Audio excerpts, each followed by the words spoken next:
నమస్తే, నేను మీ Ashok Kumar. Welcome to our channel. చింత చచ్చినా పులుపు చావలేదన్నట్లు ఆంధ్రప్రదేశ్లో ఏదైతే మెడికల్ కాలేజీల యొక్క వ్యవహారం నడుస్తుందో, ఇటు వైసీపీ డి అంటే డి అంటుంది, ఇటు టీడీపీ కావచ్చు, జనసేన కావచ్చు, బీజేపీ వారు కూడా డి అంటే డి అంటున్నారు.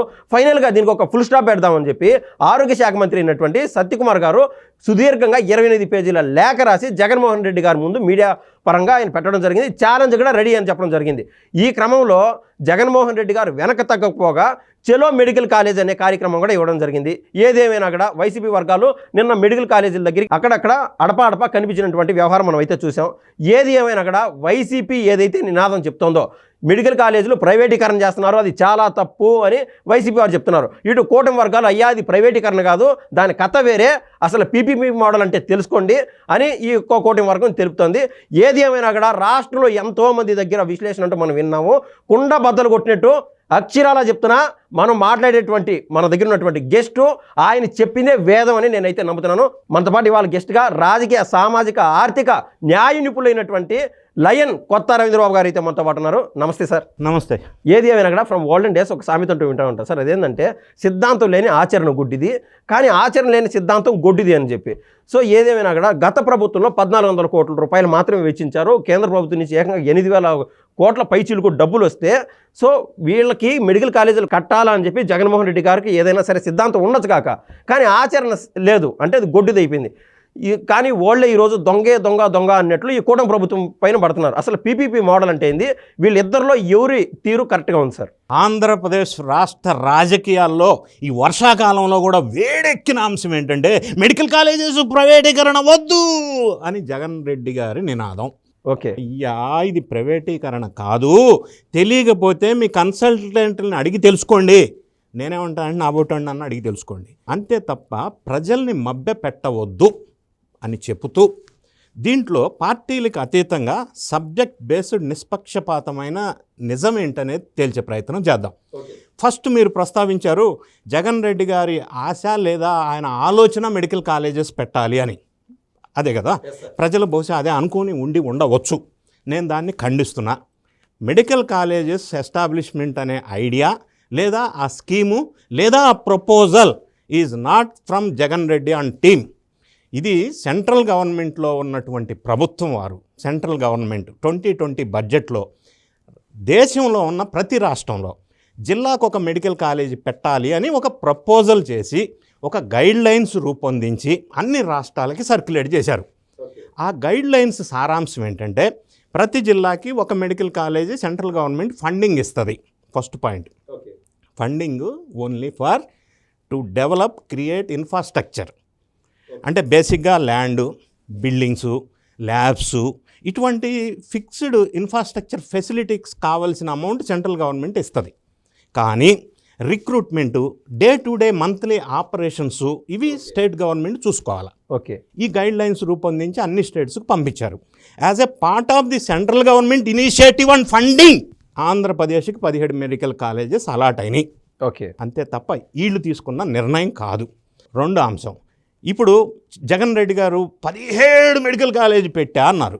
అందులో పెట్టింది ఆపరేషన్లోకి వచ్చేటట్టుగా తీర్చిదిద్దింది ఒక 5-4. ఓకే, మిగతా 10 మెడికల్ కాలేజెస్గా చెప్పబడుతుంది. ల్యాండ్ ఉంది, పిల్లర్స్ ఉన్నాయి, ఇది ఏమంటారు బేస్మెంట్ ఉంది. ఓకే, అంతకు మించి ఏం లేవు. అదే ఈ మధ్య 4 రోజుల నుంచి అన్ని విజువల్స్ ట్రోల్ అవుతూ ఉన్నాయి, అది వాస్తవమే. సో నేను ఇంకా దాని జోలికి వెళ్ళటంలా. ఇంకొక అంశం నేను చెప్తా. జగన్ రెడ్డి గారు ఒక్కొక్క మెడికల్ కాలేజ్ 500 crores అన్నారు. 17 మెడికల్ కాలేజీలు వేసుకున్నా కూడా 8,500 crores. అదే జగన్ రెడ్డి గారు కొద్దిగా గ్యాప్ ఇచ్చి 1,00,000 కోట్ల విలువైన మెడికల్ కాలేజెస్ అంటాడు. ఆయన 500 కోట్లు అంటే మరి 8,500 కోట్లేగా. రెండో విషయం, ఇది సెంట్రల్ గవర్నమెంట్ ఇచ్చిన ప్రస్తావన ఎందుకు తేవట్లేదు? ఆ గైడ్ లైన్స్ డిస్ప్లే చేసుకుంటే ప్రజలు కూడా చూస్తారు. సో ఇది నేను ఇనిషియేటివ్ కాదు. ఇంకొక పాయింట్ నేను అడుగుతున్నా, 500 crores కదా మెడికల్ కాలేజీ, మిగతా 10 కూడా పూర్తి చేసి ఉండేది కదా, ఎందుకు చేయలేదు? అది చేయకపోగా రిషికొండలో ప్యాలెస్ కట్టడం కోసం 500 crores పెట్టారు, ప్రజాధనం. మరి ఆ అమౌంట్తో మెడికల్ కాలేజ్ రెడీ అయ్యేదిగా, లైఫ్ టైం ఆయన పేరు నిలబడేది కదా. ఏది మంచి ఆలోచన? ఇంకొక ఆలోచన, ఇందులో కూడా నాబార్డు నిధులు 13,000 కోట్లకి తీసుకున్నారు. దాని లెక్క ఏమైంది? వీళ్ళు ఇన్వెస్ట్ చేసిన 450 కోట్లు ఏవైతే ఉన్నాయో అది బాకీలు చేశారు. దాని లెక్క ఏమైంది? సెంట్రల్ గవర్నమెంట్ నుంచి ఆల్రెడీ ఫండ్స్ వచ్చినాయి 973 crores. దాని లెక్క ఏమైంది? అవి ఎక్కడికి వెళ్ళినాయి? ఇది తేల్చట్ల, అది పక్కన పెడదాం. ఇప్పుడు ప్రైవేటైజేషన్ వద్దు అని అంటున్నారు. వద్దు, ఇది ప్రైవేటైజేషన్ అని ఎలా అంటారు? ఇంకొక అంశం, PPP, public private partnership initiative. ఇది ఫస్ట్ టైం అంటున్నారు. ఇది నేను చిన్నప్పటి నుంచి ఉంది ఇండియాలో. ఇంకొక అంశం, ఇది ప్రైవేట్ పరం అంటున్నారు. నేను question, straight question, 1 mark bit question. భారతదేశంలో నేషనల్ హైవేస్ మొత్తం పబ్లిక్ ప్రైవేట్ పార్ట్నర్షిప్ ఇనిషియేటివ్ కింద డెవలప్ చేయబడ్డాయి. ఓకే, లేకుండా ఉంటే ఆ డెవలప్మెంట్ కూడా కనపడదు. అంటే ఇంకొక అంశం, ఇంకొక యాంగిల్, అంటే అది ఎవడైతే నేషనల్ హైవే కన్స్ట్రక్షన్ చేశాడో, నిర్మించాడో, అది వాడిదేనా? హైవేస్ కన్స్ట్రక్షన్ చేసిన వాడికి వెళ్ళిపోద్ది అది ఆస్తి కాదు కదా. ఇంకా బిట్లు వేసుకొని లేకుండా ఉంటే ఇది బిల్డింగ్లు కట్టుకోవచ్చు కదా కదా. మరి అది సో కరెక్ట్ అయితే మెడికల్ కాలేజెస్ పీపీపీ పద్ధతిలో కట్టినప్పుడు అది వాడిది ఎందుకు అవుతుంది? నా లాజికల్ క్వశ్చన్. ఇంకొక అంశం, పీపీపీలో రాష్ట్రంలో అన్ని రాష్ట్రాలు భారతదేశంలో లేదా సెంట్రల్ గవర్నమెంట్ అన్ని వాటంతటా అవి గవర్నమెంట్స్ డెవలప్ చేయాలంటే ఇట్ టేక్స్ ఓన్ టైం. ఇన్కమ్తో కూడిన అదే ఫండ్స్ కావాలి. కాబట్టి ఫండ్స్ పెట్టాలి అంటే అన్ని ప్రభుత్వాలు పెట్టడం సాధ్యం కాదు. సాధ్యం కాకపోతే డెవలప్మెంట్ కాదు. If you want to develop the state, అనివార్యమైన పరిస్థితి ఏంటంటే పీపీపీ మార్గంలో వెళ్ళాలి. ఫర్ సపోజ్ ఈ 8,000 కోట్లు కన్నా జగన్మోహన్ రెడ్డి గారు కన్నా గతంలో వెచ్చించుంటే ఈ పీపీపీ మోడల్ అనే కాన్సెప్ట్ కూడా ఎరేస్ అయ్యేది కాదేమో కదా సార్? ఉత్పన్నం అయ్యేది కాదు. అదొకటి. రెండోది నేను అడిగేది ఏంటంటే, ఇప్పుడు అసలు what is this PPP formula అంటే, వీళ్ళు ఇచ్చింది ఒకటి, ఎవరైతే డెవలప్ చేయాలో వాళ్ళు ట్రస్ట్ అయి ఉండాలా, సెక్షన్ 8 కింద రిజిస్టర్ అయి ఉండాలా. Number 2, the formula is simple, DBFOT. ఇది agreement. Design, built, finance, operate, transfer. ఇది ఫార్ములా. ఈ ప్రైవేట్ ఎవరైతే వ్యక్తులకు ఇస్తున్నారో వాళ్ళు డిజైన్ చేస్తారు, బిల్ట్ కడతారు, ఫైనాన్స్ చేస్తారు, ఆపరేట్ చేస్తారు కొన్ని సంవత్సరాలు సక్సెస్ఫుల్గా, తర్వాత ట్రాన్స్ఫర్ చేస్తారు గవర్నమెంట్కి. ఓకే, అంటే వాళ్ళ లాభం ఏదైతే ఉంటుందో లేదా వాళ్ళ పెట్టుబడి ఏదైతే ఉంటుందో వెనక్కి తీసుకున్న తర్వాత ట్రాన్స్ఫర్. సో ఇది ప్రైవేటైజేషన్ ఎట్లా ఉంది? ఇంకొక అంశం, ప్రైవేటైజేషన్ చేస్తే ఫర్ ఎగ్జాంపుల్ ఫీజులు will be decided by the private institution కదా. ఇక్కడ గవర్నమెంట్ ఫీజు ఏదైతే ఉందో గవర్నమెంట్ మెడికల్ కాలేజీలో 15,000 సేమ్ ఫీజు ఈ కాన్సెప్ట్లో కట్టినటువంటి కాలేజీలకు కూడా. సో దీన్ని ప్రైవేటైజేషన్ అంటారా? సెకండ్ క్వశ్చన్, గవర్నమెంట్ మెడికల్ కాలేజెస్లో ఏ ఫెసిలిటీస్ అయితే ఉన్నాయో, అది ఓపీ కావచ్చు, సర్జరీస్ కావచ్చు, ఏ ఛార్జెస్ అయితే ఉన్నాయో సేమ్ టు సేమ్. ప్రైవేట్ అయితే వాడిష్టం కదా. అవును. ఇంకొక అంశం, గవర్నమెంట్ మెడికల్ కాలేజీలో there is a rule, reservation. Same reservation percentage is applicable for this PPP model medical colleges. Where is the problem? What is the problem? ఇదే facilities, ఇదే rules, ఇదే regulations, ఇదే రిజర్వేషన్స్ సేమ్ ఇక్కడ కూడా implement చేసి వాళ్ళు ready చేసి develop చేసి ప్రభుత్వానికి ట్రాన్స్ఫర్ చేసినందువల్ల ఓనర్ ఎవరు? ప్రభుత్వం. During the period of contract 30 years 33 years ఏదైతే ఉంటుందో ఈ పీరియడ్లో కూడా దీని ఓనర్ ఎవరంటే ప్రభుత్వం. తర్వాత they will transfer back to the government. So అప్పుడు కూడా ఎసెట్ ఎవరిది? ప్రభుత్వాందే. ఇప్పుడు నేషనల్ హైవే ఎగ్జాంపుల్ చెప్పినట్టుగా. సో ప్రైవేటైజేషన్ చేయటం అనేది ఏంటంటే పూర్తిగా ప్రైవేట్ వాళ్ళకి హ్యాండ్ ఓవర్ చేయటం, ఇంక్లూడింగ్ ఎసెట్. సో వాడు డిసైడ్ చేసుకుంటాడు, ఎందుకంటే it is a private. But here it is not going to private hands. వాళ్ళు రెడీ చేసి గవర్నమెంట్కి ట్రాన్స్ఫర్ చేస్తారు. ఇది డెవలప్ అవ్వాలంటే ఒక ఎక్సలెంట్ మోడల్గా ఇండియాలో పేరున్నటువంటి పబ్లిక్ ప్రైవేట్ పార్ట్నర్షిప్ ఇనిషియేటివ్. చెప్పినట్టు మీరు చిన్నప్పటి నుంచి కూడా ఈవెన్ దీనిపైన మొత్తం నేషనల్ మెడికల్ కౌన్సిల్ అని ఏదో సంస్థ ఉంది కదా సార్, తన ముద్ర కూడా ఉంటుందా? అంటే రెగ్యులేటరీ చేస్తూ ఉంటుందా? Your right. National medical council వాళ్ళ ఆమోద ముద్ర.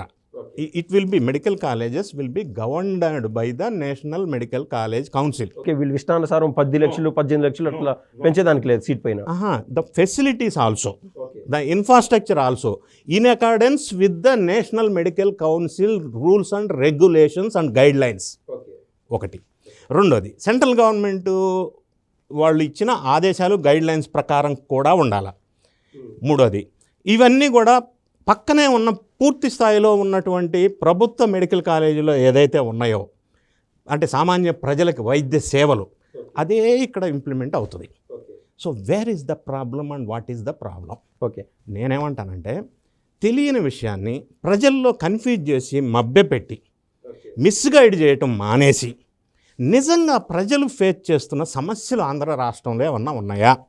అది టమాటా కావచ్చు, ఉల్లిగడ్డ, ఆలు అనేది ఆనియన్ విషయం కావచ్చు, యూరియా విషయం కావచ్చు, ఇట్లాంటివి ఏమన్నా ఉన్నాయో ప్రజలతో మమేకమై ప్రజా సమస్యల మీద నిర్మాణాత్మక సలహాలు సూచనలు ప్రభుత్వానికి ఇవ్వటం అనేది రాజకీయ పార్టీ ప్రైమరీ బాధ్యత. దీన్ని విస్మరించి అసెంబ్లీకి వెళ్తే ఏందో భయం తెలవదు, అవును, ఏందో భయం తెలియదు. ఇంట్లో ప్రెస్ మీట్లు పెట్టి మాట్లాడతాను, ఈ బేస్లెస్ ఫాల్స్ ఎలిగేషన్స్ తీసుకొని ప్రజల్లోకి వెళ్తాను అని అంటే ప్రజలు యాక్సెప్ట్ చేయరు. సార్, మొత్తం మీద జగన్మోహన్ రెడ్డి గారు ఆ రోజు పెట్టినటువంటి మీడియా సమావేశంలో ఆయన చెప్పింది ఏంటంటే ఎవరైనా ప్రైవేట్ వ్యక్తులు ఏదైతే ఈ పీపీపీ మోడల్ కింద తీసుకొని వస్తున్నారో ముందుకు వస్తున్నారో వాళ్ళు కన్నా ముందుకు వస్తే రేపో మాపో మేము అధికారులకు వచ్చిన తర్వాత ఇదంతా వెనక్కి వేరుకుంటాము, మీ కాంట్రాక్ట్లన్నీ రద్దు చేస్తామని చెప్పి ఆయన అనడం జరుగుతుంది. సో ఇటువంటి తరుణంలో ఆంధ్రప్రదేశ్కి పెట్టుబడులు వచ్చే అవకాశం అంటూ ఉంటుందా సార్ ఇలా బెదిరిస్తూ ఉంటే ఎవరైనా? ఇక్కడ రెండు అంశాలు. ఆంధ్రప్రదేశ్కి పెట్టుబడులు రావద్దు అని కంకణం కట్టుకొని కూర్చున్నటువంటి party YSR Congress party. Having said this, దీనికి ఎగ్జాంపుల్తో సహా చెప్తా. అమరావతికి పెట్టుబడులు పెట్టొద్దు అని లేఖల ద్వారా వాళ్ళని ఆపే ప్రయత్నం చేసిన మాట నిజం కాదా? వాస్తవం సార్, మెయిల్స్ అన్ని చేశారు కదా. అవును. అంటే పెట్టుబడులు వచ్చి స్టేట్ డెవలప్మెంట్ అయితే వీళ్ళకి ఎందుకు ఎస్సిడిటీ అనేది అర్థం కాని అంశం. రెండో అంశం, మెడికల్ కాలేజెస్ తీసుకున్న వాళ్ళని లేదా కాంట్రాక్టర్స్ని లేదా ఇన్వెస్టర్స్ని లేదా ఇన్వెస్ట్మెంట్ చేసేవాళ్ళని లేదా ఇండస్ట్రియలిస్టులని బెదిరించటం అనేది అది చాలా శిక్షార్హమైన నేరం. దీనికి ఒక ఎగ్జాంపుల్ చెప్తాను నేను. ఉత్తరప్రదేశ్లో ఒక ఎమ్మెల్యే ఉండే, ఆయన పేరు ఆలీ. ఆయన ఇదే విధంగా ఒక ప్రెస్ సమావేశంలో గవర్నమెంట్ అధికారుల్ని మీ సంగతి తేలుస్తూనే అధికారంలోకి వస్తే అన్నాడు. ఆయన మీద కేసు పెట్టి 2 సంవత్సరాలు జైల్లో పెట్టారు. సో దీన్ని ఏమంటారంటే బెదిరించటం. అది గవర్నమెంట్ ఆఫీసర్స్ని కావచ్చు, కాంట్రాక్టర్స్ని కావచ్చు, ఇంకొకరిని కావచ్చు, బెదిరింపులు చేసి ఇట్లా పెట్టుబడులు రానియకుండా చేయటం అనేది ఒక శిక్షార్హమైన నేరంగా పరిగణించాలి ఫస్ట్ ఆఫ్ ఆల్. అటువంటివి చేయటం వల్ల రాష్ట్రానికి పెట్టుబడులు రావటం అనేది తగ్గిపోద్ది. మరి దానివల్ల స్టేట్ డెవలప్మెంట్ ఆగిపోద్ది. మరి వీళ్ళు కావాలనుకున్నది అదే అయితే దాన్ని మనం ఏం చేయలేం, ప్రజలు గమనించాలి. సార్, మీరు ఇచ్చినటువంటి సబ్జెక్ట్తో fully satisfied. But out of the subject నేనేమంటానంటే రాజకీయంగా నాకు 1 or 2 minutes ఎండ్ చేయండి. ఒక విషయం అడుగుతాను. ఇప్పుడు దాకా చర్చించినటువంటి ఏదైతే వ్యవహారం ఉందో ఈ వ్యవహారం కేంద్ర పెద్దల దృష్టిలో ఉండదా సార్? ఏంటంటే ఎవరైతే ఇన్వెస్టర్స్ వస్తున్నారో వాళ్ళని బెదిరించడము అనేది ఒక క్వశ్చన్. రెండోది, ఇది పీపీపీ మోడల్ ఏదైతే వీళ్ళు తీసుకొస్తున్నారో ఈ కూటమి ప్రభుత్వం, దాన్ని జగన్మోహన్ రెడ్డి గారు మిస్లీడ్ చేస్తున్నారు, ప్రజల్లో ఫాల్స్ ఎలిగేషన్లు చేస్తున్నారని చెప్పి ఈ యొక్క టోటల్ వ్యవహారం కేంద్ర పెద్దల చెవుల వరకు వెళ్ళదంటారా? ఇక్కడ 2 అంశాలు.